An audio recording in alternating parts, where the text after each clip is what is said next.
Yan. Ganyan ang gusto kong bida, yung malaban. Boss, baka makakalaban ng Vespa. Shem, bumaba ka dito. Buksan mo yung pinto, may tao. Makakalaban ng Vespa. Nako, tara, silipin natin. Opo, Lola.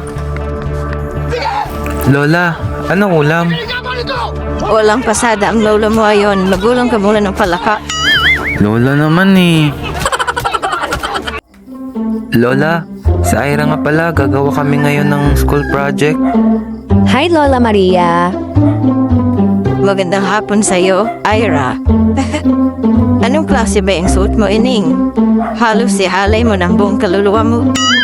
Uy, Lola, uso yun ngayon. Sorry po, Lola Maria. Basa pa po kasi yung iba kong damit. Oo siya. Umakit na kayo. Excited na ako, Shem. Ano ba? Anong klaseng school project kaya ang gagawin ng mga ito? Wala man lang dalang gamit itong babae. Aray ko. Aray. Ano yon? Yun yung kakantahin ko sa activity natin sa MAPE. Kunin ko muna yung notebook ko dito sa drawer. Ano pa yung pinagagawa ng mga ito? Gagi, nakalak, ang hirap buksan. Nag-compose ka ba ng kantang kakantahin mo? Oo, kakantahin ko para marinig mo. Ayun. Aray. Aray. Gagi, ang sikip. naku. Ayaw mabuksan. Yan, Shem. Aray ko. Yeah! Ang hirap mabuksan ito. Anong ginagawa ng dalawang to? Aray, aray, aray. Yeah! Aray. Yeah! Tangin na! Aray. Tay ko, hindi ko na kaya. Wawasakin ko na lang to. Pupukpukin ko to ng martilyo kasi mukhang ayaw talaga magbuka.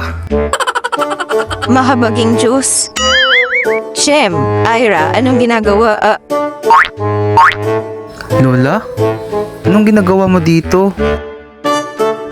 Ira, bakit ka umaaray? Ayon po ba, Lola? Kanta ko po yun sa MAPE. Ako po nag-compose noon. Ipinipirinig ko po kay Shem. Aray po yung title. Ano naman yung pupukpukin mo, Shem?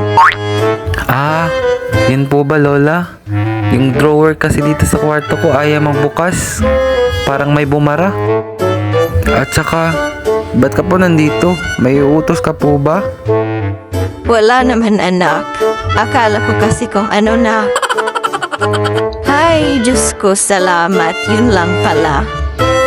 Tungkol saan nga ba yung school project nyo? Ano po, Lola? How to make a baby.